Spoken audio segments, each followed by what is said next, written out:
I think this is just so funny how we wake up in the morning and my son is listening to Miss Rachel and I'm listening to the God's Promises. I don't know if you could see it so good. But anyways, I was just thinking about the story I was talking about last night when it came to me sharing about the gang stalking and the the trafficking. And I remembered some stuff that I didn't cover.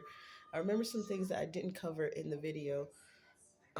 Other part one, part two, part three, too many parts video, and I just couldn't believe it. Like the what God brought me through. Like when I look back on it, it's like it sounds so surreal. This couldn't have been me that went through that. That couldn't be me who experienced that. Like because it sounds like the shows that you hear and the movies that you hear. Um, when or like the shows that show like cold case files and stuff. I could have been one of those type of ladies had God not been there for me like that at that time to protect me. Because well, that's my way of giving the glory to God. Okay, guys. But in the midst of the trauma and stuff, I still broke down and gave God the praise, and I prayed to Him. Like I remember life coach Chris saying something like he hit the nail on the head when he said when others go through, like your adversary technically goes through, like, this is not verbatim, I'm just like paraphrasing, but when your adversary goes through adversity and trauma, they want to hurt other people, they want to do other stuff and take it out on other people.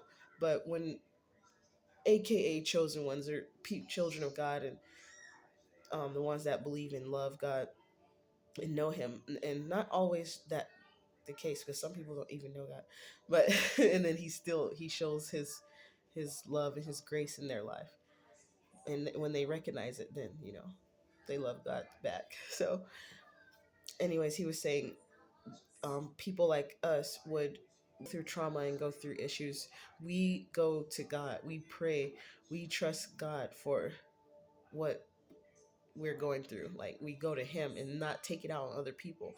And that's what I was meaning to say in another video of mine, is about like how when stuff, like for instance when I said something about when I was grieving my mom and my grandmother's death and I was walking in the store, I wasn't feeling happy at the time. So people doing all that laughing, and maybe it could have been some, I don't know, enemy doing that or something, but it was like people, I was running into people that were laughing and having a good time, but I just wasn't feeling that way. But I didn't go try, I didn't want them to see that. I got out of their presence because I wasn't feeling that way at the time. So I was like, let me just get out of here, because and sometimes they'll judge you like, what's wrong with you, but they don't even know you're going through something, like you're grieving. So that's why when I look at people's demeanor and I can tell they might be having it hard and just you know taking it out on other people, and maybe they don't mean to, that's when I just give them a break. Like I'd be like, man, I would cuss your behind out, but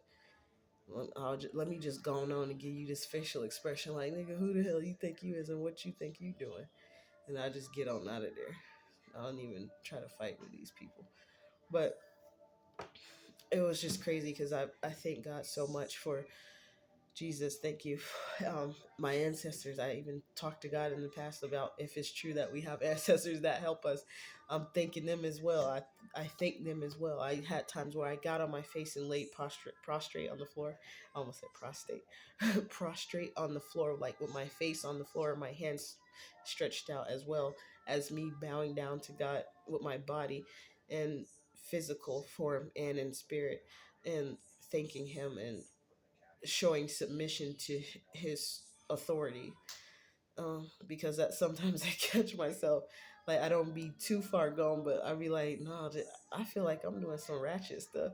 Not ratchet, but like if it just feels like I haven't been talking to God in a while, or if I feel like I've been neglecting the spirit side, that's when I'd be like, no, I got to get down and do something. So like it's like me trying to show honor to the universe, to God, to the particles, to his essence. I see particles as the essence of God, because particles create so many different mass on the earth. But I'm not going to get into that scientific stuff right now.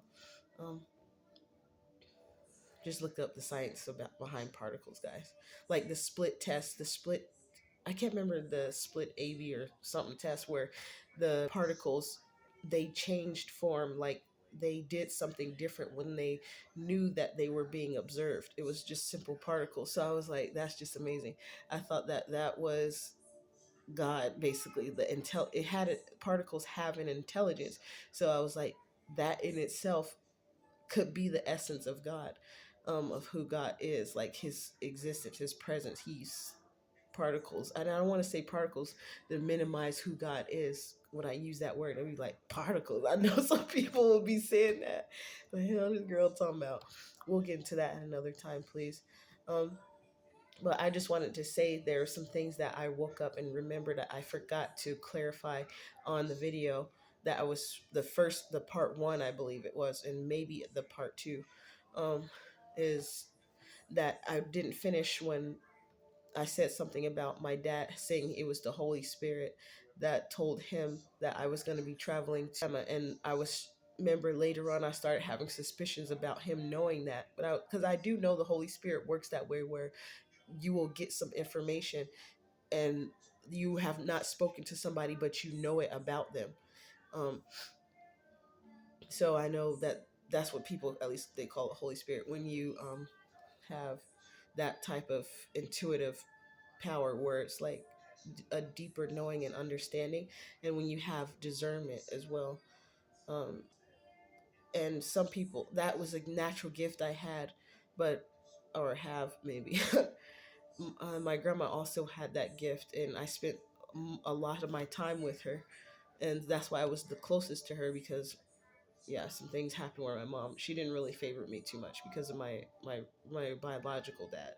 And I later, at one point, I remember I wanted to do something to my dad because he made my mom not treat me like she loved me like the rest of her kids, because of whatever he did, or the story she told me about what he did to me. And anyways, I might remember my dad, my stepdad. I hate to say stepdad like I'm excusing him like he's nothing, because that's how my family takes it when I say that. But I say that so people can see, like, this man is a man that has been in my life since I was about 4 or 5 years old, and my mom made me call him dad, and I wanted to do it on my own time, but I was forced to. Otherwise, I would have got my butt whooped.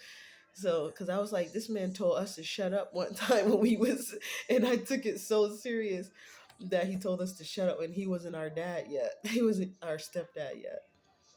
And I was like, how dare he? Then I remember that if he ever sees these videos, he might be like, girl, what's wrong with you? But, or girl, please.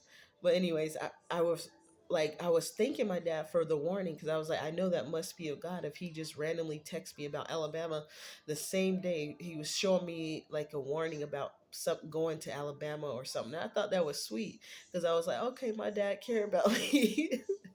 And then, and he said it was the Holy Spirit. But then there was at one point when I was getting certain information that I wasn't clear about yet. I was thinking that my dad was probably the person that became a Mason, and different stuff started happening in the family after that particular time. And I pinpointed the time and said maybe it was when he started the services that he does with someone else. I don't want to go into it because, I'm not trying to, I still love my dad. It's just, I was having some confusion about what was going on because of what my childhood has been like with him. Not, he didn't like sexually abuse me, but there was emotional and physical abuse. So people, I think he grew out of it later on. In fact, it's almost like my mom switched and she became the abuser at one point, because I remember her always wanting to attack me the most. I remember her putting a pillowcase over my head and beating me all in my face and my head. I know somebody out there, they would laugh at that part of the story, by the way, because that's just how some people are. They see stuff like that funny, but be careful, because sometimes those are really toxic people.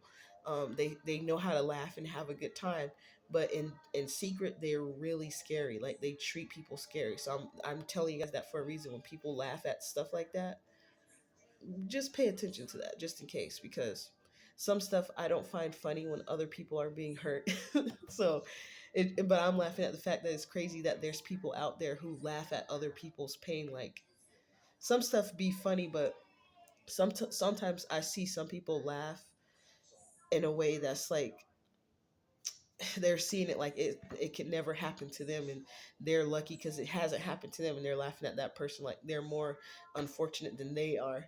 And it's like they find it super, I almost dropped the phone. They find it really funny for some reason, and I'm like, I don't, because I think it's because I'm kind of empathetic and I put myself in people's shoes, like to see things from their perspective, or how they may see things. And some stuff I just don't find funny. But anyways, about people's pain, like it's not even in an entertaining way. It's not funny. But only certain things are though, like when it's fiction. But like if it's, for instance, the shows that show stuff happening to people, real life that happened to them and effed them up, is dangerous. Like people like doing, hurting themselves in a way where it caused them to lose their limb or something. Because the reason why I'm trying to uh, explain that part is because of I remember that there's this video where it was these group of people on the boat, and it's like I could read their faces of what they were saying. Like, God damn, this motherfucker show is going mighty too fast. If he was saying it in black, if they were saying, if you read their faces in black people, urban, country slang form, whatever, that's how they would be. It's like that's how their faces was saying it. But in their minds, they might be saying, "Oh my gosh, she's going quite fast," but their faces look like, "God damn." And then the dude was going so fast, and he just knew he was doing something too, baby. He was working that little gear shift on the boat, and he was like slamming it forward, like, "No, we finna go ultra. We finna go ultra in this bit." That's how he was like. That's what made it funny. But then by him thinking he knew what he was doing, being, I was laughing at the fact he really had the audacity to be inconsiderate and carry a boatload of people at that fast rate. And I'm glad they recorded. Baby, I hope all them people that got hurt on there got their money, and got sued the hell out of that dude, because that was ignorant as hell. You got on black shades thinking like you the boss, and you riding that shit, and you just going. And then the boat even popped up a couple times. These people are like, God damn, we gonna make it out of here alive? And then they when he did that last shift and forced the boat up, the boat, some type of accident happened. I don't know if they popped over the water pockets or something and flipped over, but the boat was shook it up, and the boat, that force just flew him down to the floor, and it slammed him down. Like God said, now sit your ass down. What the, you know better than that? All these people, you driving like a maniac. And then one of the poor ladies that was on the boat, she was crying. So that part, that's not funny. That's type of stuff, that's not funny to me. When she get hurt and she really crying like that, then it started touching my heart. But it was funny when the dude just knew he like the fact that he thought that he could just do those people like that, and it'd be all right and it'd be cool. And then I'm saying hopefully that dude learned a lesson. Like when you got a boat full of people, don't be driving the boat all crazy like that. It was some stern face looking white man with some black shades on. I'll put, if I could, if that video is still there, I'll show you guys the video. And then it's just because it happened all of a sudden, and it threw him down, the main one, and everybody got back up. Out of everybody on the boat that got up, he the only one who was still laid out, and which he deserved in my eyes, because you driving that boat, risking these people's lives like that. But he had a permit or whatever to operate and have a boat, and he probably was in good standing. But look, accidents happen, and I'm saying that because people always judge people for their records, but you don't pay attention to their current character. You can't see their demeanor, that they've obviously learned a lesson, or they've changed, or they don't do that kind of stuff anymore. They may have gotten in trouble for it, like somebody who used to do theft or whatever, and they only got one charge or stuff, or judging people for stuff they done. And then they, like, jobs be looking for people that don't have a record, but sometimes it be the people that don't have a record that will do the most effed up stuff to your company. And I see it every day on the news. So I'm like, that's just the world's, their society's frame mind of thinking. I was gonna say framework, but anyways, back to my dad. So When I say my dad, I mean my stepdad, because my real biological dad was never there for me in my life ever whatsoever. And I don't know if that's it's probably also because my mom kept me from him after what she told me he did to me, and she felt some kind of way about it. And I always got treated different, and she hated him so much that I looked like him and reminded her of him. So she told me I was ugly, and ever since that day, my mom told me I was ugly. I never believed I was a beautiful woman in any kind of way. It just fucked with me forever. So it don't even matter. Like people, some told me I was beautiful since I was a little girl, but the pain that I went through by being a beautiful little girl too made me not give a damn about being a beautiful little girl. I would be like, "Oh, thank you," but it's like I didn't care about it, and I didn't have confidence and esteem to even think that I was beautiful. I was like, "Well, my mom told me I'm ugly, so I got to be a one ugly mf'er." Um, but anyway, so my dad was telling me about the party, and he said something about a party, don't go to no parties. And when it happened, when I got to Troy, Alabama, which is the sorry, my nose. No, it's not cocaine, guys. It's just I was getting over it. I was getting over it cold. But and I said that because people be on other people videos be like, oh, they doing some coke or something, and it don't be that. Just like when my eyes was red when I was sick, everybody people was looking at me strange, like this bitch came up in here high than a motherfucker. They thought I was high from weed. But anyways, the it was crazy.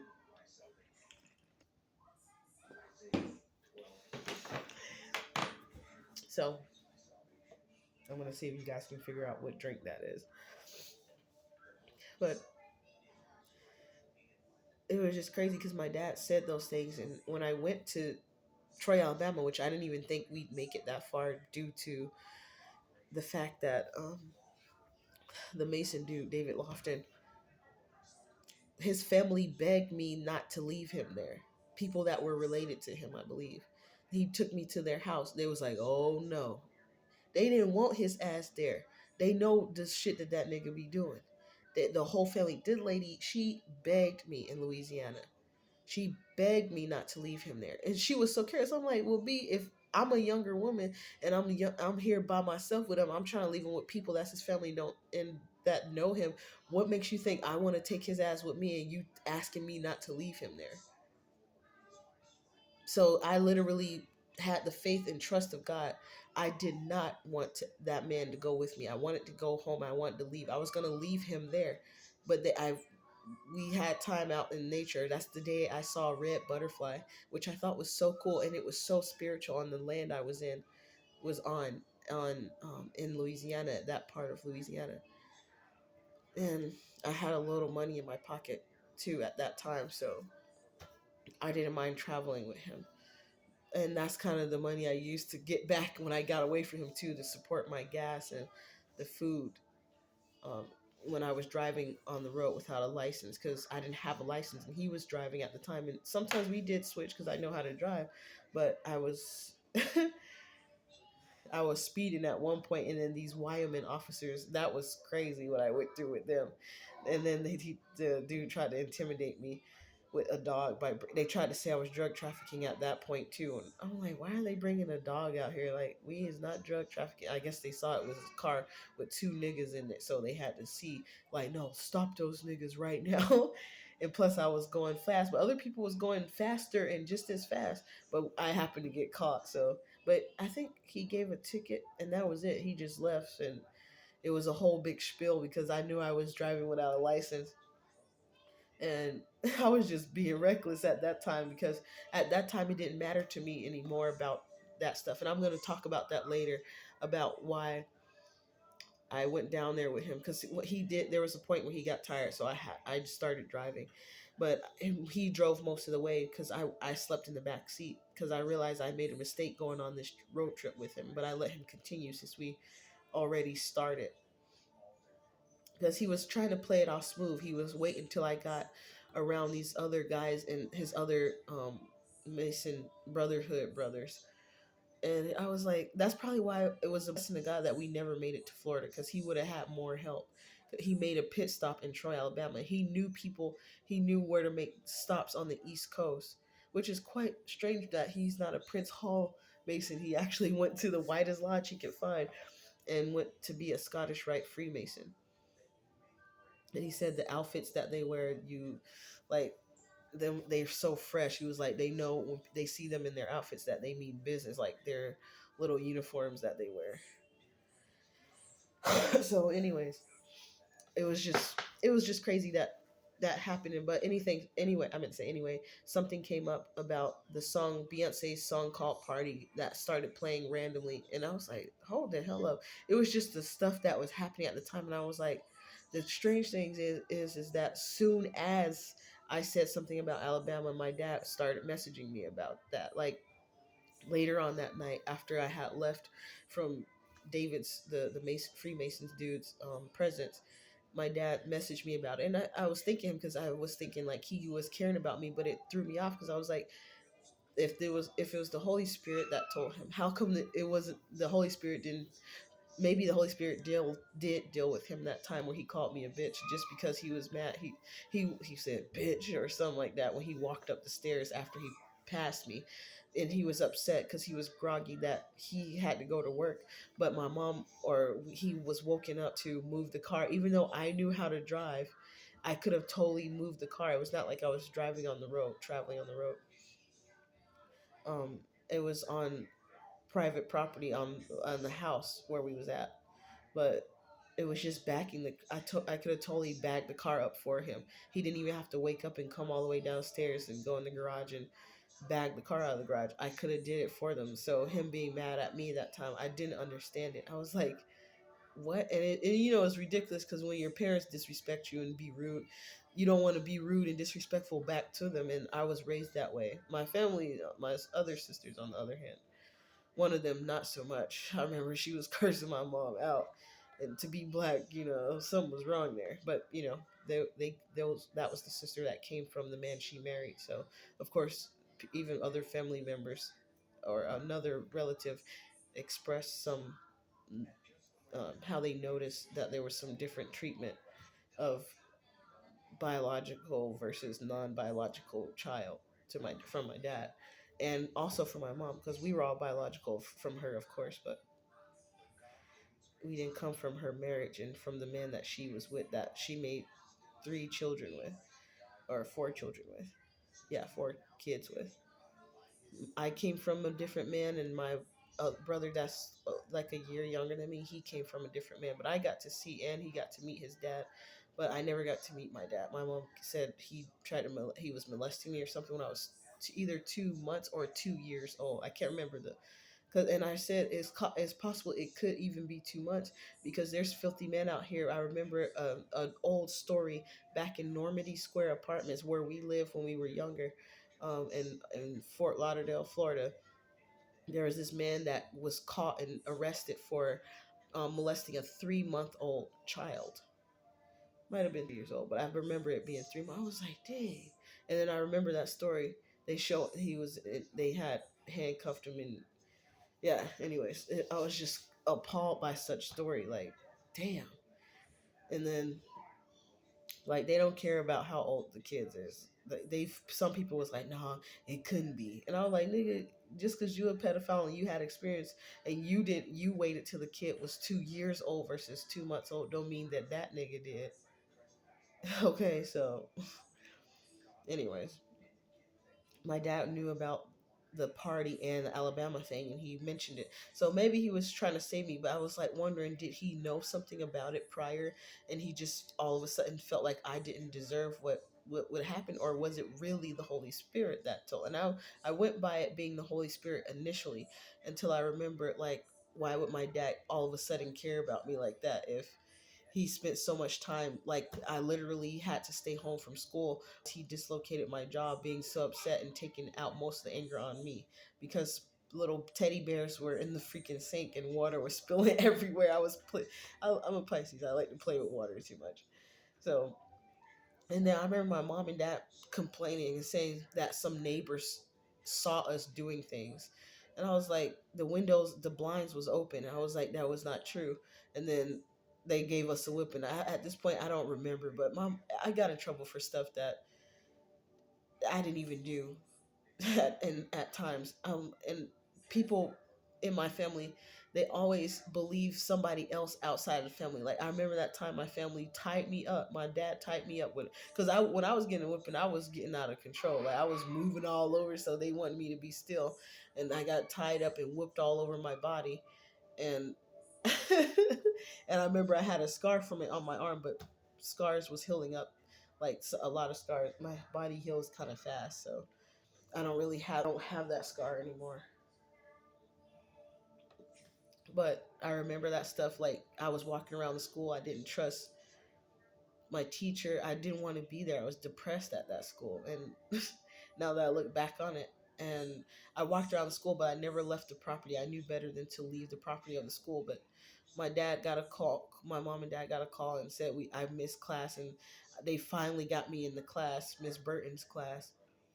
Um, I think I was in the third grade. I'm not sure. It wasn't the fifth grade yet.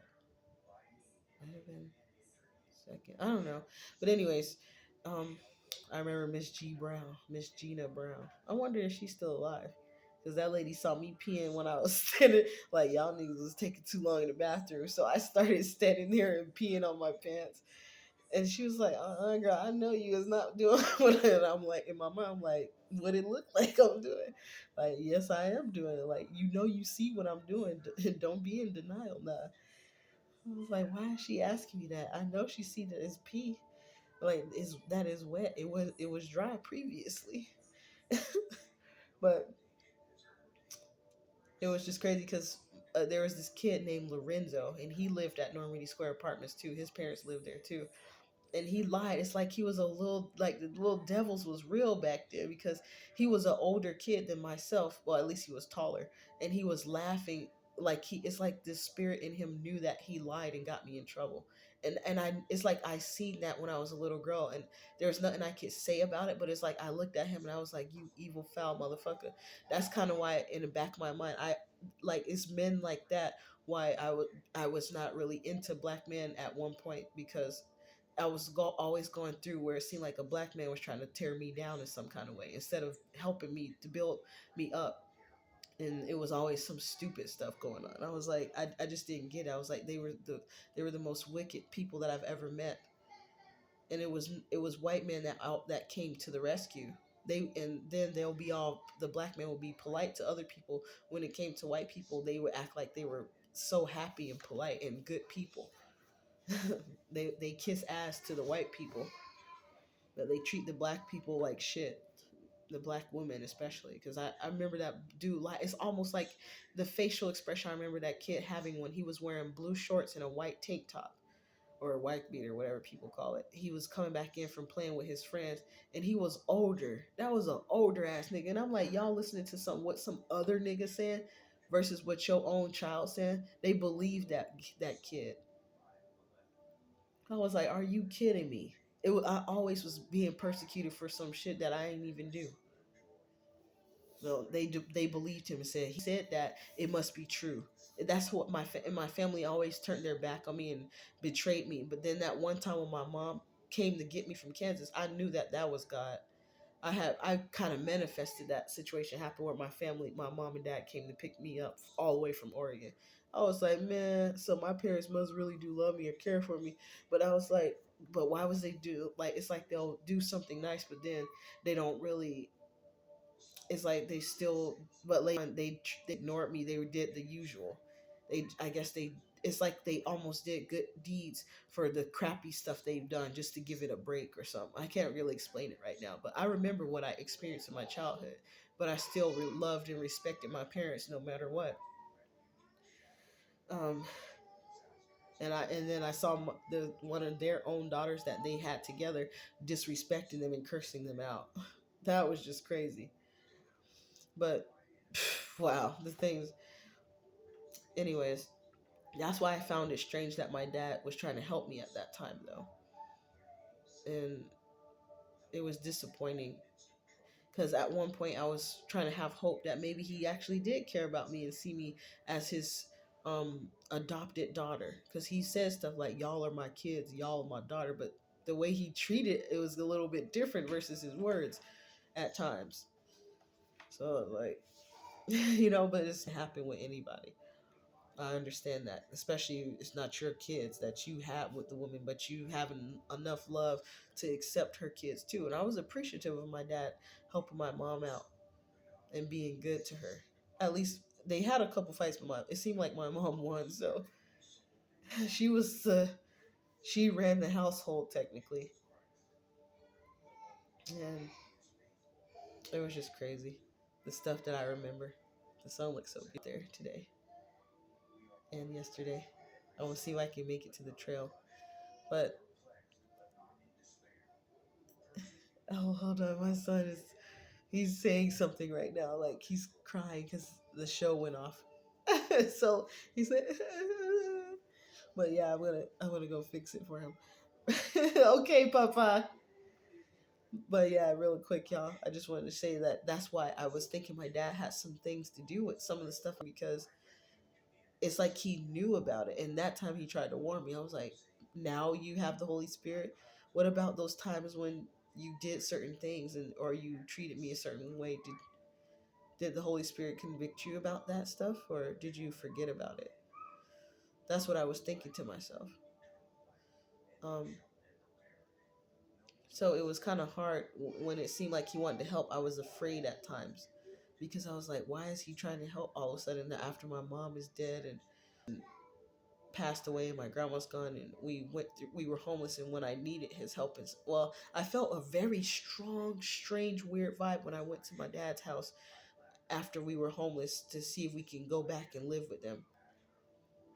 But there was some strong spiritual at the time.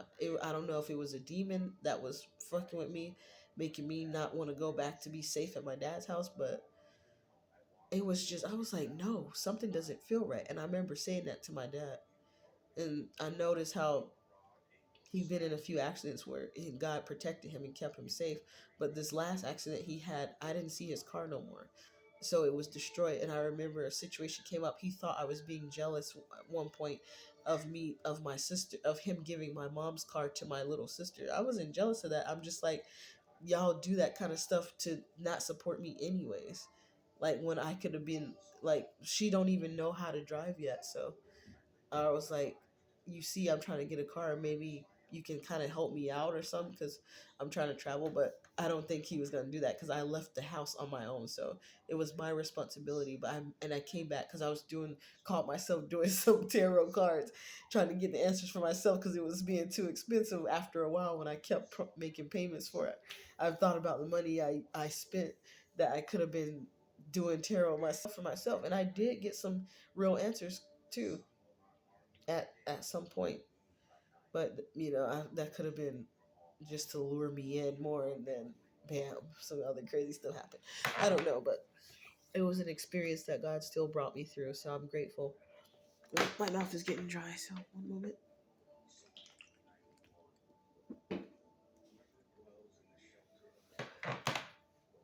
So yeah, I just later started questioning the fact that he knew because about me going to Alabama and warning me about parties all of a sudden, and then significantly at one point in time when I felt these weird vibes coming from excuse me, David Lofton. I still have mucus from that stupid virus that we had. But so pardon me for sounding like nasally. I've been eating garlic to get rid of the mucus, and I need to put more ginger as well. But I just thought it was crazy, guys, that my dad he randomly warned me on that same day that me and David Lofton was just asking me if I would go to Alabama with him, and I was like, I don't know, because the stuff I saw his ass doing. But I did realize I wanted to go out of town. I didn't want to be in Oregon. So that was part of the reason why I decided to go with him. Because I was like, well, maybe he'll act right or something. So I tried it. But maybe 5 hours into the trip, I realized I made a mistake. And I was crying because I wanted to go back. But I didn't want no drama. I didn't want him trying to do something on our way back because he mad that I changed my mind to go with him. So I just continued and trusted God that he was going to help me. And then we went to Ross. We were having fun, and being friendly with each other and polite. But I was like, why is he acting like? Well, I had my thoughts of that time and what was going on, yeah, and I was questioning like, why is he wanting to go with me and not his wife? Because him and his wife, they broke up, and she already talked to me at one point, and I asked her if she loved him, and she said no, but I think they were just in a toxic relationship. That's all, because she was an Eastern Star too, and that was at that point when I didn't give a damn because I was accepting the fact that men, especially black men, want more than one woman, and that maybe they try to make it clear to their wife, but the wife is wanting to be keeping him to herself. But like, because at that time I was listening to Tazadak and his little crew of the Hebrew Israelite niggas. I don't respect the Hebrew Israelite niggas because they act like gay ass niggas because they want to be all up under, they want the man this, the man that, but they want to treat the woman like shit, like she just a concubine. Even their wife, that's supposed to be like their queen, they want to act like she's the concubine. And I kind of feel like some of them are being a fraud. They act like they run the household, but it's still really their woman that's run the household. And like some of them, it's like they have a big puffed up chest and a big head, thinking they all that. And like, you forget, niggas, if y'all niggas was God, why are certain things still happening in the world that's happening when it comes to black men? If y'all God like that, you can't even control your dicks. You always fucking somebody and sticking your dick in somebody. Can't, and don't even care if they got AIDS. Like the dude Rob Loke, in the past, he deliberately removed the condom and started having sex with me and ejaculated inside of me, knowing that he had something. I think it was chlamydia, and I was so upset. But I warned when I went to get checked at the hospital. I went and I called him and told him what I experienced, and then he threw it off like it was nonchalant, like, oh, it's probably my white bitch, and that's all he said. And I was like, you're not gonna go to the hospital and get checked out? He didn't even give a damn. This is Rob Lowe. Nobody know him, but he was in Portland, Oregon, y'all. He's a nasty ass, careless ass nigga, and that's why I don't really fuck with these niggas up here, because I think about my experience with these motherfuckers. I'm sick of the shit they be doing, just filthy as fuck. You got some shit from a white bitch and you try to act like the white bitch is better just because of her complexion and whatever society programmed you to think. And then you go and be a shitty ass nigga. You just as foul and filthy as the black bitch that you hate, nigga. Foul, filthy ass niggas. And he took me to the Montage restaurant when they were still open. And the Montage was cool because they they had food that it, they wrapped it up, and the guy, he made my food and my dinner into a rose. I just thought that was so cool. But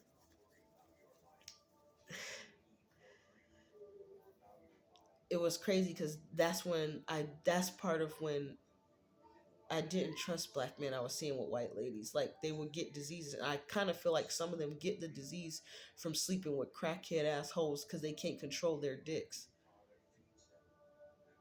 And I remember Tazadak didn't even want to fucking help me when I was asking him a real question. And he told me to do something, and I followed his orders. And then he said he wasn't going to give me the rest of what to do until I got there to the seminar in Atlanta. And I was like, this bullshit ass nigga. When I later, after the fact, when the stuff happened, I just stopped dealing with him because I'm like, your woman, she obviously don't agree to what you doing, and she gonna be trouble. I can tell that already, because she ain't finna just let her man be sleeping out here with different women. At least if she can help it. I think she doesn't know that he probably be sleeping with niggas, man. He probably slept with a man before, because the way he was acting feminine, like, people look. It was a couple women I shared with what was going on. They was like, he was supposed to pay for your ticket, girl. But he was telling me I'm gonna sleep in the same room. When I was telling him I need to get a hotel room, he was like, "No, you sleeping in the room with me." Like, these niggas and they dicks, boy. I tell you, oh Lord. Then they don't want to help your ass out. These niggas, man.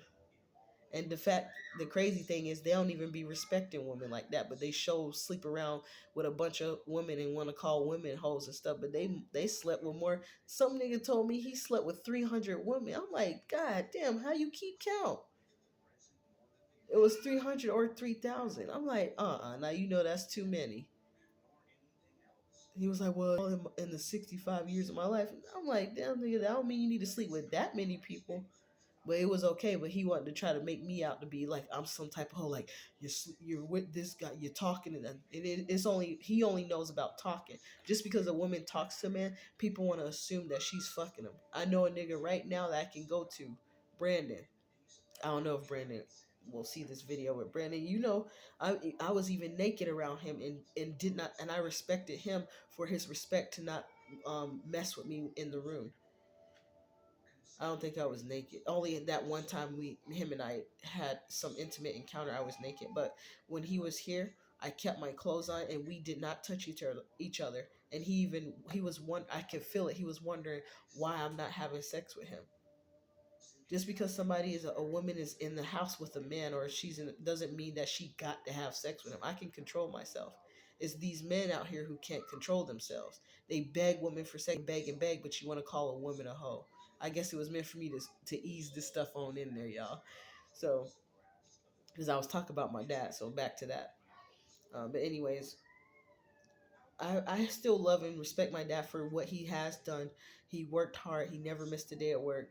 I kind of feel like that's how an affair happened, anyways, because he was never really home, and when he was going to sleep. And my mom got plates for him and everything. She did stuff for him. She had dinner ready at times and made sure the whole family ate. So my mom was I love my mom. She was like even then what the disconnect we had, I still saw her as a good mom because I saw how she treated her other kids. She treated her husband good. There was times where it like later on in the relationship, I could tell that's when some stuff was going on because it's like their bond was getting broken. Like they were, at times my mom was talking to him in a way that I was like, I don't think I will talk to my man like that. But if I want him to be nice to me, especially and do what I say, but sometimes these niggas they want you to boss their ass around. They like it when the woman is rough. I didn't experience that. So these niggas is fucked up, y'all. They be talking about us black ladies, but oh Lord. Not all of them. There's some good ones out there, but a lot of them that be doing that talk about black ladies, them the main niggas. That's guilty of this shit I'm talking about. Anyways, I just forgot to say that I don't want to blame my dad for it, but you never know because there's people. My family betrayed me a few times, um, and it was unnecessary. I was even having their back, making sure they even got money, but y'all wanted me to go to jail so bad. Like Nene's down there fighting with him, bitch. You don't even know what the fuck was going on. I'm talking about one of my sisters. I love my sisters, but the way the family was back then, I couldn't be the sister how I feel like wish that I was able to be with my sisters. I couldn't be that way. So we have a fucked up type of relationship anyways. They'll be nice to me, of course. They'll be polite in my face and get gifts. Sometimes we share it. We had good moments, but it's almost like if you're being it just was not it's almost like if you're with a fake friend and y'all had nice times together, but the motherfucker really didn't really fuck with you. That's kind of what it was like, and I didn't like that. Just like when I was pregnant, we was going to the store, but I'll get into that some other time. It's just I don't want people out here to think that if my dad, because my dad, he's done some honorable things. He accepted my son when I was in the hospital after those people called. That lady called to try to get me in trouble, and the police just had me go to the hospital. It's like they had to make it a point to get me to the hospital for some reason. I don't know why. It's like they was trying their best to get me to the hospital at 44:33 when I looked at the clock. I was like, why is me getting to the hospital so important to y'all? And it's funny because I feel like the people who were saying that they knew about what was really going on, but they didn't want to tell me. And they weren't gonna tell me. Just like the police, they took my shit. Like I had to go get a new chime card, new cards, and they on purpose didn't give me back that stuff because they was mad at how hard I made it for them.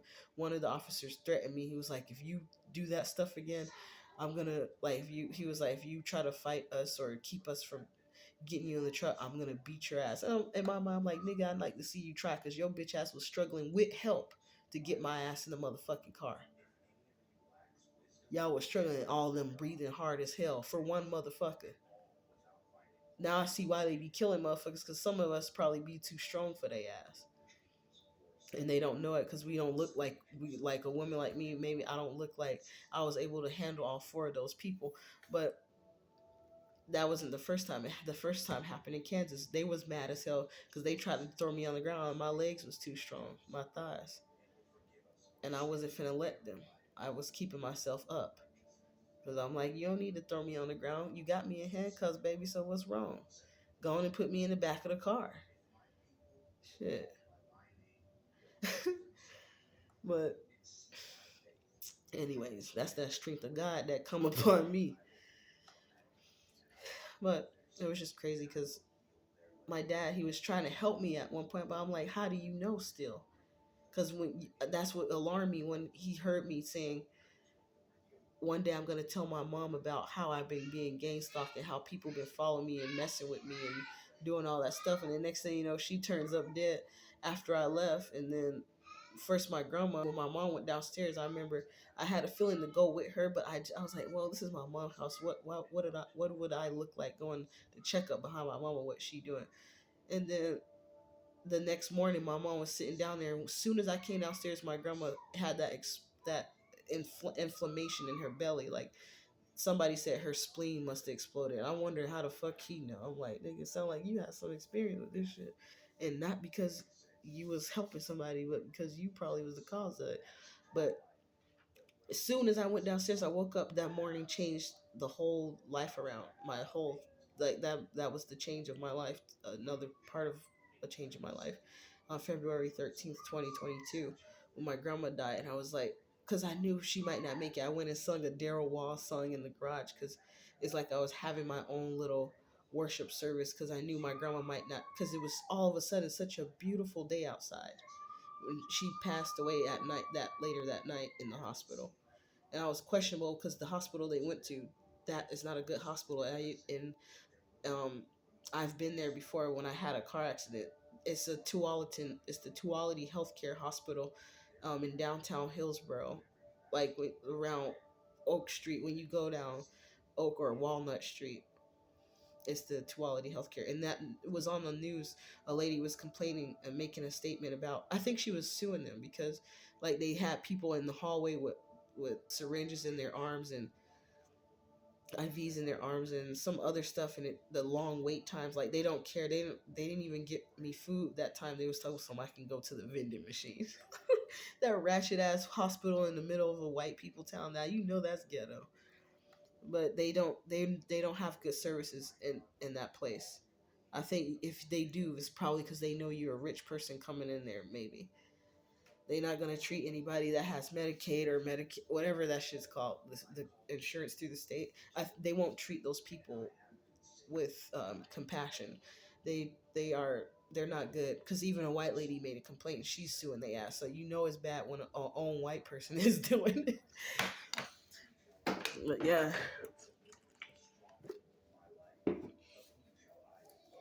I have some things I need to go do, but I just wanted to talk about this story and clear it up. Sorry, I'm on here ratchet, but I just thought it was strange that my dad knew about it, and that time when he heard me, I said it out loud on purpose to see what his response was going to be. And just as sure as he heard me saying those things, he paused what he was doing. He stopped. It's like I felt the silence and almost a shock, like he couldn't believe that I was saying that. And like, maybe how does she know, or that this is going on? I was going to tell my mom about it, and I said that upstairs, and I was in the kitchen. I was just talking out loud as if I was on the phone with someone or whatever. I might have been on the phone, but I said it loud because it was like a spiritual type thing. It's like if you go down and you encounter you, I was not saying encounter, you run into somebody and you know they might have they might have some sort of knowing about something, so you just mention it and start talking about it, or you talk about it out loud to see what their response is, because you know if they hear you talking about it that they might if they know something about it, they're going to respond in a certain way. And that's what I caught myself doing at the time. But it was crazy because it's making me confused. I don't know if that was correct or not, because I'd be fighting. Like sometimes that's what got me in trouble in the past though, because I was like, no, it can't be them, but the spirit knows. So I don't know, because my dad, he's trying to be helpful to me now. After my mom left, out died, I meant. I didn't even get to go to her funeral, so I don't know anything. I just heard that she died. At one point, I was even thinking that they lied about her death and she possibly faked her death, because that's how much I didn't trust the stuff that was going on around me and with my family, because they were quick to betray me at times. And one time I made a video when I talked about the time where they can consider me have as being a traitor, or like I betrayed them. But that one time was I was telling the truth about some of the things that was happening, and I may have mixed it up and made it more dramatic. So if I exaggerate it, I can see why I got in trouble. But I just was telling some stuff to a woman, a model named Heidi Kirkendall, and her husband's a pilot, or he was a pilot at that time. But I was giving the notes to her. She was having us as kids come into her house and meet her dad, and he played Hotel California. And I just thought it was something about the fact that he chose that particular song. And those people, they used to go to LeGrand. It was neighbors of ours. They used to go to LeGrand, Oregon all the time. And I always got the sense that these motherfuckers was going out there like some type of cult meeting type shit. But they probably was just having fun and going, like, every time her husband comes back from another safe trip, they go out and spend time with each other in LeGrand. They was always going to LeGrand, but the reason why I thought it was strange is because I used to think they were going to they were a part of some sort of fraternity or a lodge or sorority or whatever. And they got the vibes. I was like, maybe they're devil worshippers. That's what I was thinking. And she didn't give a damn. They always had their window open, and you would hear her getting smashed. It was just embarrassing. But I was, and then at the end, when they decided to leave and move out, is when she, at the last moment, decided to go give the papers that I wrote to her about what my experience was. And she gave it to my mom, and her and my mom went and had some sort of a conversation without me being present.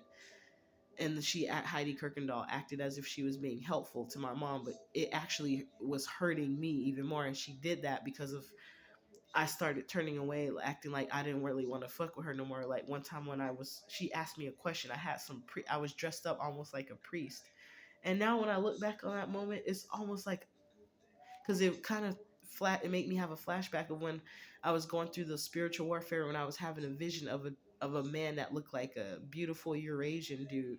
Like he was black, his complexion was dark, but it was kind of like brown, like how some Eastern Indians look. And my hair was, I mean, not my hair, but his hair was like kind of like Eastern Indian, dark skinned Dravidians. He looked at like a dark skinned Dravidian. And he had a shirt that was like a plaid blue and white shirt on, buckled all the way up to his neck, and he was on a canoe going down a valley that looked similar to what I'm watching on there. Is one of the God's Promises videos. They have the other one that looks like the waterfall that I was watching last night, but it was the same scenery, but somebody put different music on the background. But anyways, I had a vision of that happening, and that the um the man was a priest, and he was on a canoe flowing through a valley. He was happy and smiling, just enjoying the view of nature. And all of a sudden he looks over to I was gonna say his left, but I can't remember if his left or his right. I think it was his right, yeah, from what I remember seeing. And he saw an explosion in the sky, and I think the explosion in the sky was some sort of pollution to that part of the world, and it killed the people so that they can destroy the people and gather any resources that were left behind from that part of the land.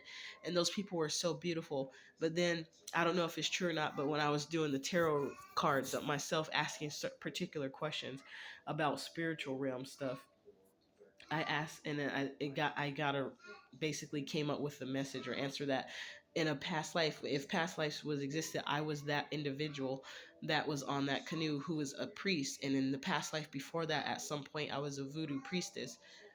And anyways, the people who did that to the land was I found out about Oceania because of that vision, and Hitler. And I found about Oceania, and I found that it was kind of strange because Hitler was part of Oceania, or Oceania has something. I don't know if that's what it's called. It's spelled Oceania.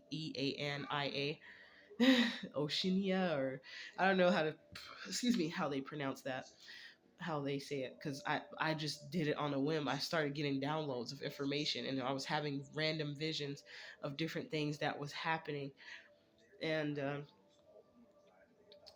it was like I saw it was the U.S. Army. I think they were working with Germany from the vision I saw. Like somebody, because one time I was going to join the military, but I saw what was going to happen was there was going to be a traitor from another country dressed in a U.S. military suit, and they were shooting at me, but God protected me from the bullets. The bullets went around me in the dream, but because that was back when I was 17, I wanted to be a fighter pilot, but my mom went and signed for me to go into the National Guard. But anyways, and I later looked into I said that before about, oh shoot, damn, it says canceled due to funeral. Like I was supposed to go to a class around 12, I think, in a parenting class virtually. But anyways, it just kid popped up on my phone. Um, but canceled due to funeral popping up at that moment could have been like it was canceled because I could have had a funeral later on at that time. Oh Lord. But also funeral. Wait a second. I was thinking about a a death that happened around that time. Oh yeah, my granddad's funeral. Hi, granddad. But my granddad was abusive as heck though, yeah. So always was the type of person where I was using love and I was seeing the good in people, but not seeing how they treat me shitty. Like I used my like and my love towards that person. It made me overlook some of the stuff that they did, and that's why I was stupid and continued to stay there. But I was like, I don't deserve this abusive ass shit. You don't want me doing it to you, so that's how I know it's something wrong, that I shouldn't be accepting this shit. But anyways, that was a side note. But anyways, back to what I was talking about. I had that vision. That's crazy that I'm watching that right now.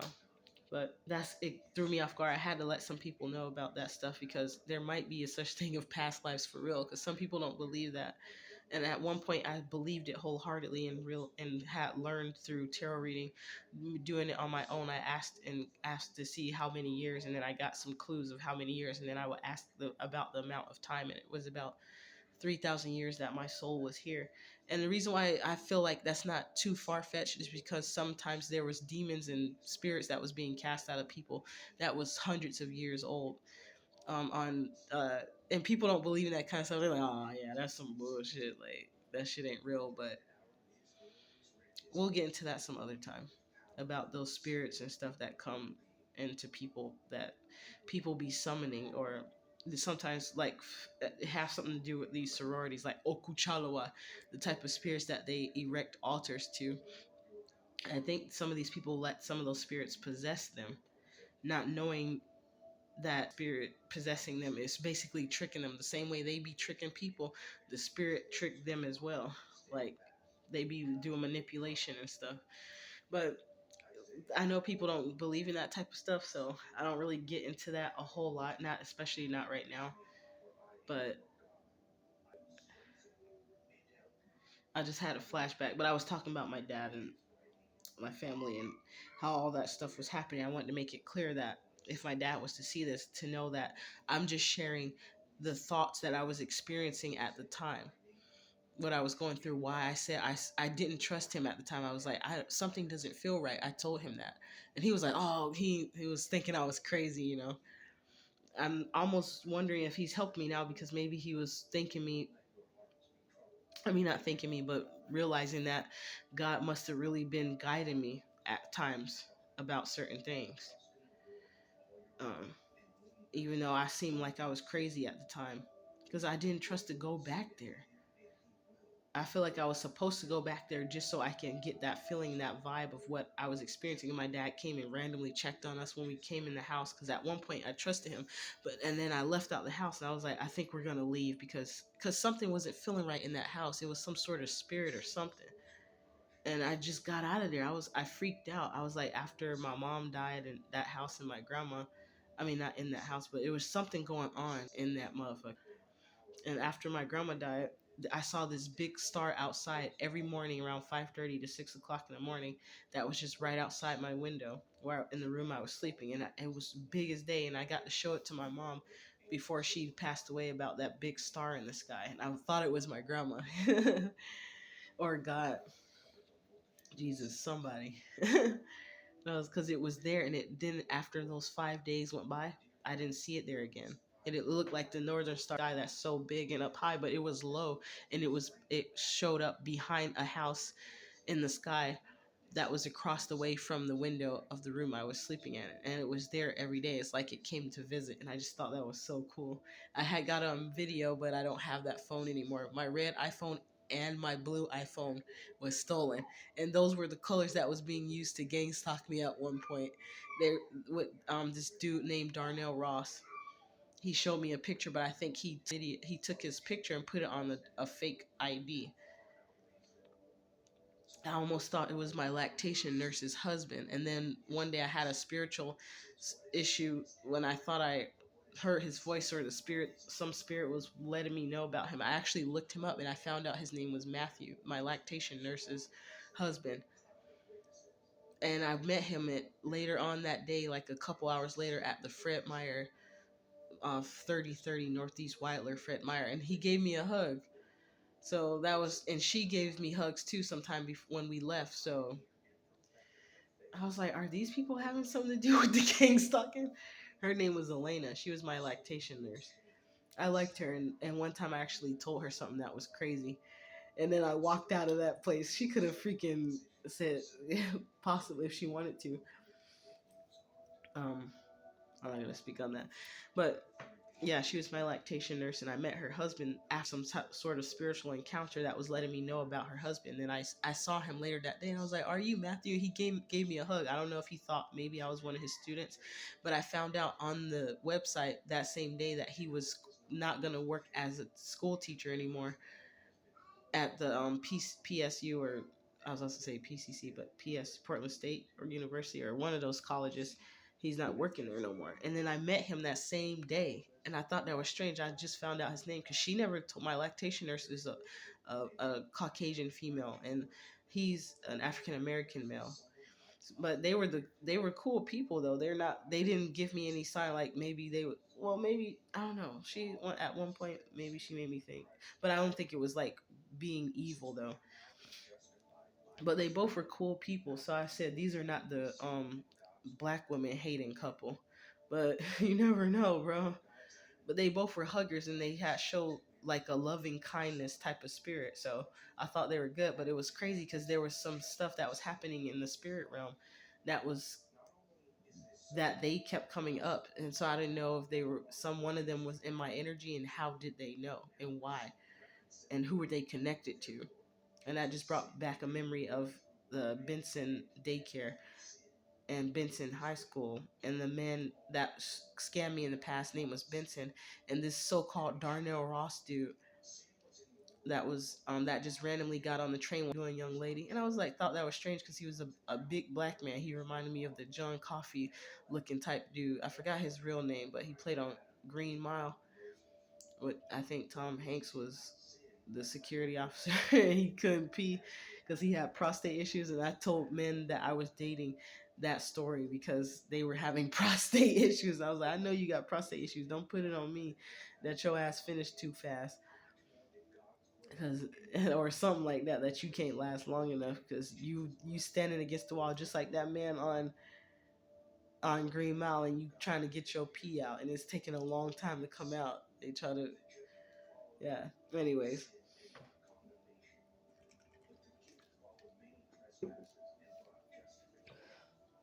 all that stuff was strange that was happening in my life. That's all. I know I got off track a little bit, y'all. I'm sorry. I apologize. But yeah, I mostly wanted to share about the goodness of God. And like I did want to cover about how um, I was thankful to God for the things that Bubba Riley did to help me. But when he let other men get in his head, he wanted to appease these males, and then he left me behind. He was always leaving me behind for simple shit. That's why I didn't care, and he was spying on me and stuff. And he wanted to have sex and not use a condom, but complain about stuff. Cause I ain't using no condom with my woman, nigga. Even some married couples still use condoms too. But I think theirs is more so to prevent pregnancy. But still, just be safe. I mean,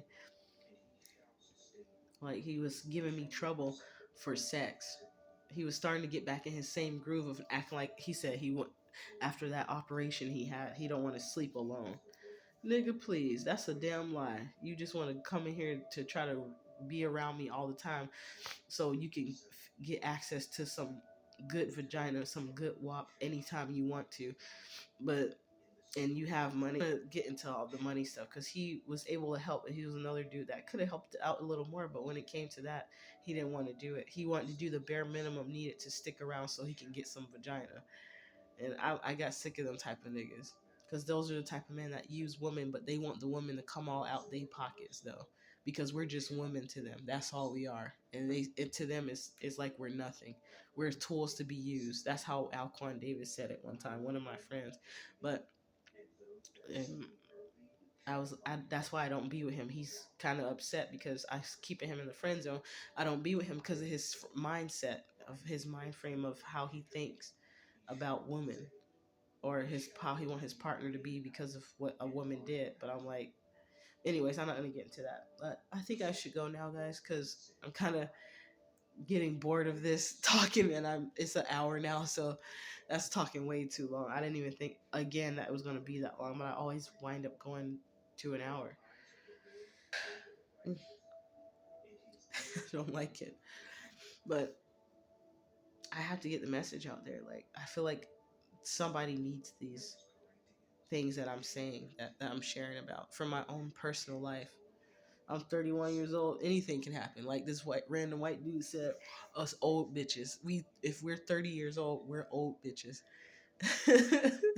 But his ass was looking like he every bit of 45 up in the club, and he was mad at the way I talked about it to somebody else, a couple people. They was like, "Nah, that man sound like some woman that was in her 30s hurt him," and so he going off on her. Yeah, I can't find that video.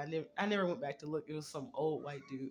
Well, he wasn't old, but his hairs on his face was gray, and you could see or it looked like he looked older too. He was definitely older than 30, but he would say these old bitches because I think he said it because he's more like a pedophile. He like to go to the young ones that he can control, and some of those men be toxic. They want a woman that can obey them and do what they say do, but they ultimately be using the woman.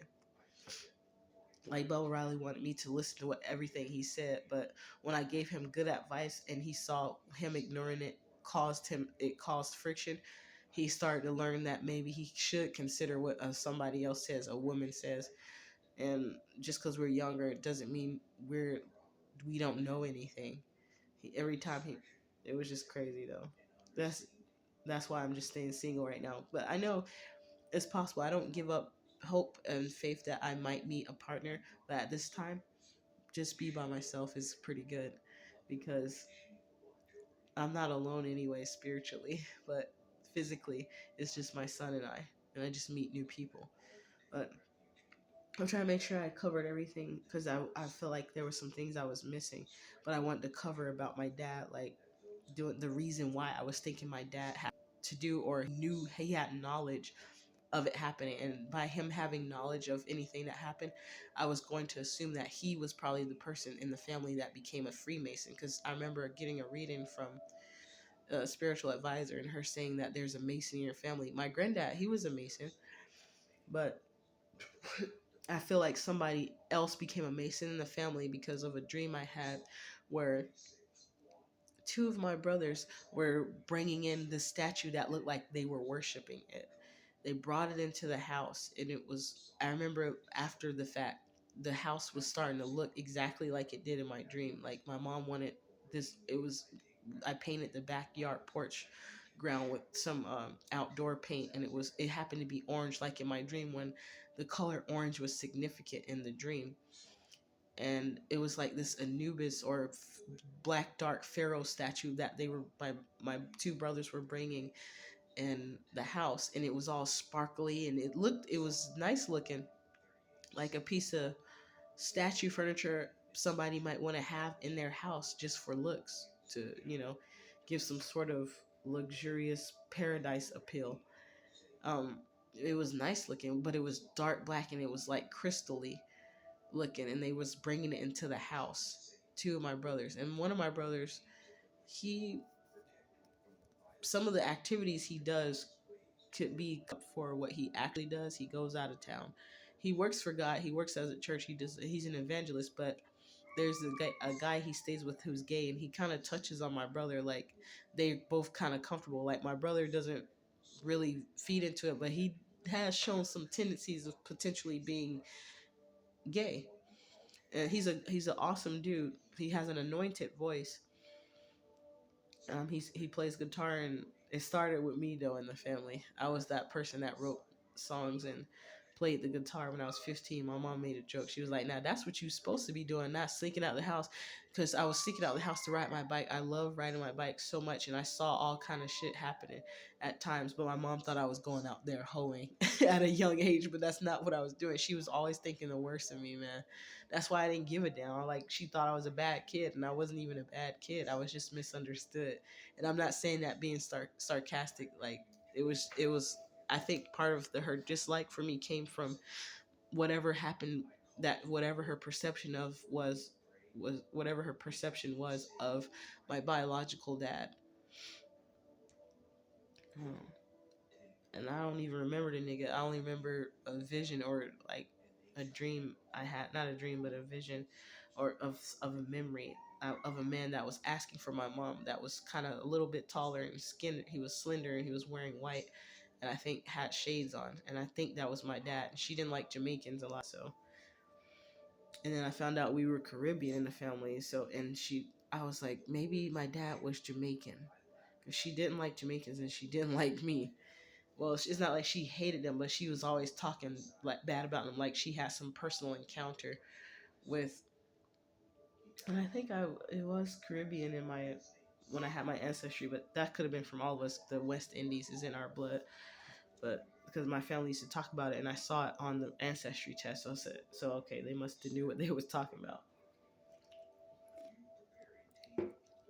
But it's just so much that I went through, and I got betrayed by the very people who was coming into my life to help me. But then they always started acting strange. It's like they helped me as bait to get me to trust them, that they were there to be on my side, but they were against me since the beginning. So I just wanted to share that with you guys.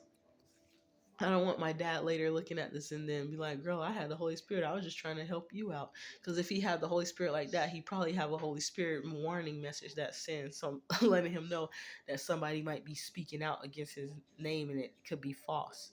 And I don't intend to do that, but all I was doing was sharing what my thoughts were going through the experience, and not to put my dad down, because I am grateful for the things he's done. But if it'll be hurtful if you find out that somebody's now trying to help you and be nice and kind, better to you, after being some kind of way to you, but not really acknowledging it. Because my family, they're the type of family where when there's problems, they sweep it under the rug and don't speak on it, but it's in the back of their minds.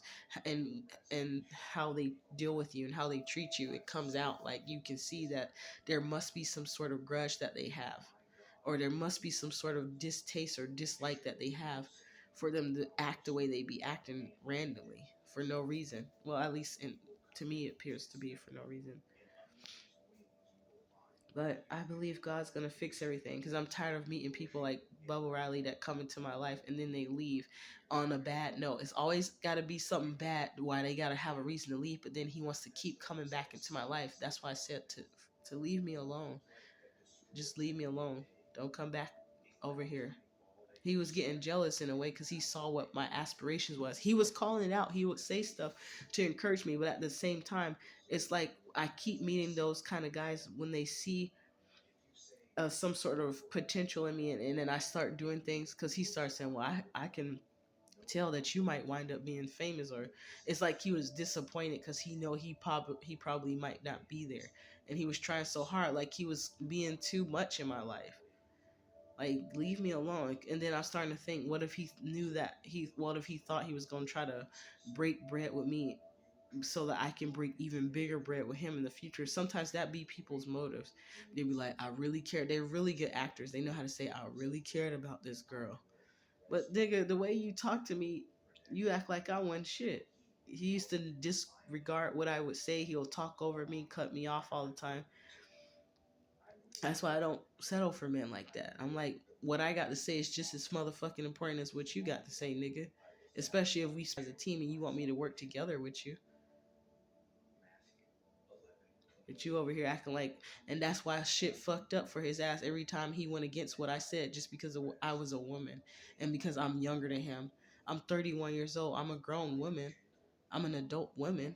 But he was talking to me and saying you a little girl. Sometimes some people think I'm old. I'm younger than my age, so some of them just think I'm a mature 24-year-old, or somehow I look when I have a more innocent energy. I even get that I look like a teenager sometimes, and I'm 31 years old. But I don't have a heart like a burnt out 31-year-old woman. Well, as far as when it comes to respecting other people, I still respect other people. I still be polite and kind, but I'm not taking no shit from nobody. Like that respect and can go out the window, just like the respect went out the window to the from the person who started disrespecting me.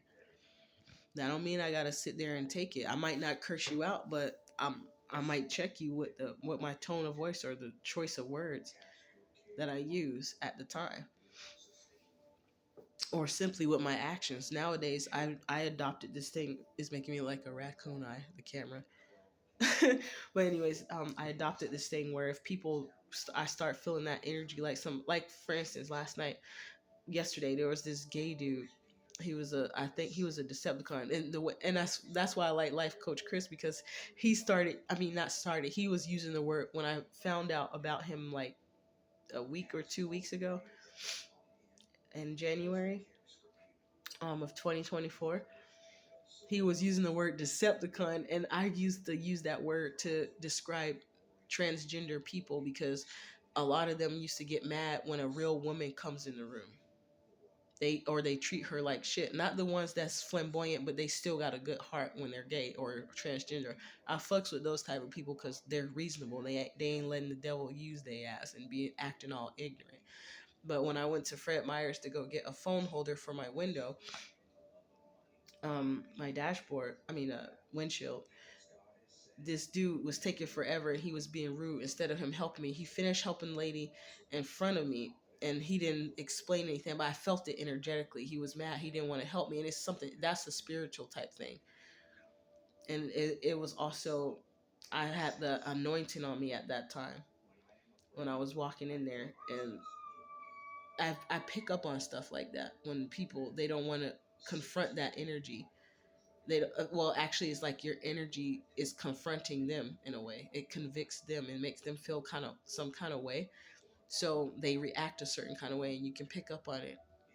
But instead of me accepting the rude behavior and me sitting there waiting, taking the time to wait, I was at the 3030 Northeast Whiteler, Fred Meyer, where those Masonic dudes came at one time in a white and a black Chrysler van, one white one black one, and they were walking around there. Then they stood at the door entrance next, not too far from the door entrance, to be in a group talking to each other when I was walking out. And that's all they came in there and did.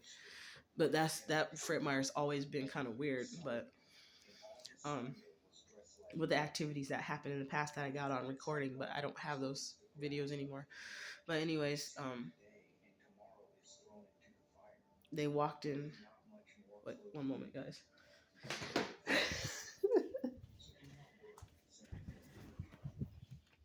Papa. Hi there. Oh, I see it went off. There you go. So, anyways, the Fred Meyer I went to had this either it was a man dressed like a woman, but he still the thing that annoys me about some of those guys is they want you to address them as a woman, but they don't fix themselves up all the way like a woman. It's like they're trolling people at this point. If you want to be called a woman, shave that shit off your face and dress up more like a woman. You're not finna look like no man and get mad and curse, be having an attitude and be mad at a woman because they didn't address you as a woman like you want to be addressed because of whatever shit you going through in your mind. Stop that foolishness. A dude wanted to get me fired one time because of that same stupid shit. Like, nigga, you got a full-fledged mustache and beard on your face, hairy ass arms, a Star Trek shirt, and you dress masculine. How the fuck I'm supposed to know you want to be called she? You dumbass. I don't read your mind that well. I don't know you want to be called she. Just because your hair long don't mean you a woman. You in denial and you want us to be right in denial right along with your ass. Anyways, the dude was trying to be disrespectful and rude and dismissive and disregarding. So I ain't had time for that. I don't even run my mouth or say, "No, I see what you trying to do." I just I showed him with my actions. I already knew that that thing was gonna beep. There's some other dumbass white dude who was over there stealing with a white lady, gonna be saying, "Oh, not me," because it made the beep noise. But I walked out from the electronic department and went to go pay for it myself, and usually and they'll tell you you can't take it out, but I was like, I don't give a damn what y'all say, as long as I pay for it before I walk out this mf'er, it's all good. So I went to pay, and he was like trying to make a big one of the white dudes that was a bystander. He was like, "Oh, that's not me," but he was guilty as a motherfucker because bitch, I already saw what you was doing. You was over there trying to steal with your wife or your girl, and y'all niggas was dumb. That's the type of people that get away with stealing while the security be on the black person. That nigga, that shit didn't work, and you could feel my presence, my energy, that I wasn't to be fucked with, and I wasn't playing. So they left me alone. They let me go on. And then I walked back on that same side because that's where I was parked close to, and walked out of the building. Let the security, the police lady, mark my receipt because they started doing that because it was mostly white people over there that was tearing that Fred Myers up. Might I add? Because I saw they ass when they leave, when they get up out of there. uh, and now places that get hit hard from these boosters and stuff, they raise the prices. I noticed, like this Walgreens around here, the prices is raised up higher because they got to make up for all the theft. They clean that Walgreens out. But excuse me, the dude was being rude, so I walked out. I went and paid for my stuff, and I walked on back around out of the building, let her scan it, and the officer was like, "You're all happy, you're all smiles," because I was. It's because I knew what them niggas was watching. Like, there's that bitch right now, walking out of the store. Who does she think she is, nigga? I'm me. But that was just an example of how, like, I don't feed into it no more. Like, I need to fight or argue. I show you with my actions. That little shit you doing don't mean shit to me. That happened at a restaurant too, but I'll get into that in another video because the dude apologized for making me actually come back in there, sit and wait, to out of respect to him, accepting the disrespect from the restaurant owners. And he apologized to me later and said he should have listened to me and just we should have just left before we got our food because they were showing us that we didn't matter. And they gave these white people that came in there after we've been sitting there for I don't know how long. They came in there for 5 minutes and they got their food. I took a picture of her. I think she know what was up too. And she ain't said shit. She just kept me her food. I was like, "That's good, baby. Y'all just we was minding our business, but we hungry as hell. And we saw they gave you y'all food, and you only waited for about no more than 8 minutes, maybe even 10. And we've been sitting here for I don't know how long. Y'all came in here and got y'all food first." And it came out on a sizzling plate, on a sizzling saucer. They had cooked it, but we was still waiting. Then they brought our food out later. But before the food came to us, I got up and walked out the store, out of the restaurant. It was an Indian restaurant. And the dude apologized when I came back in. He said, "I'm so sorry." Like, sorry ain't gonna be enough. He didn't say it the way the tone of voice I'm using is doesn't mimic how he said it because I could feel the kind of like the hurt in his voice or the pain from realizing that I had a kid and I'm y'all niggas is doing that shit. And he at least apologized. Anyways, I'll get into that some other time, but this video long enough, y'all. I'm sorry. I just wanted to make sure I covered that part because there's some things I forgot to. Oh yeah, I'm glad. Okay, it just triggered a memory. One of the other last things I was supposed to cover was about how the hospital knew that I hit my head, but I never told them I hit my head. That when those men were following me and watching me over there, when I had slipped and fell on the slope part of the median, there was like the curb over there where they had trees and stuff in it where you can park by, and it was ice and snow over there at that on the ground, and I had slipped because I didn't know it was icy right there. But they were watching me. They knew I had slipped and fell. They thought I hit my head, but I didn't hit my head. It looked like, I remember how I felt. It looked like I hit my head, but I didn't. And then they said, is your head okay? And blah, blah, because they was watching a little too hard. And I'm like, y'all mad because I won't get in the car. So you take a picture of my face. He took a picture of my face and sent it to somebody.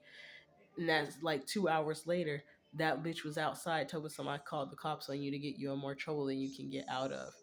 And they said something about mama gonna be mad if you don't go, like if you don't go to the hospital. I'm like, what are they talking about? Because they can't be talking about my mama because she passed away, unless y'all niggas have some shit to do with it. So you trying to gang stalk me in my the fuck with my brain saying that kind of stuff because they do stuff like that. That's what Darnell Ross did.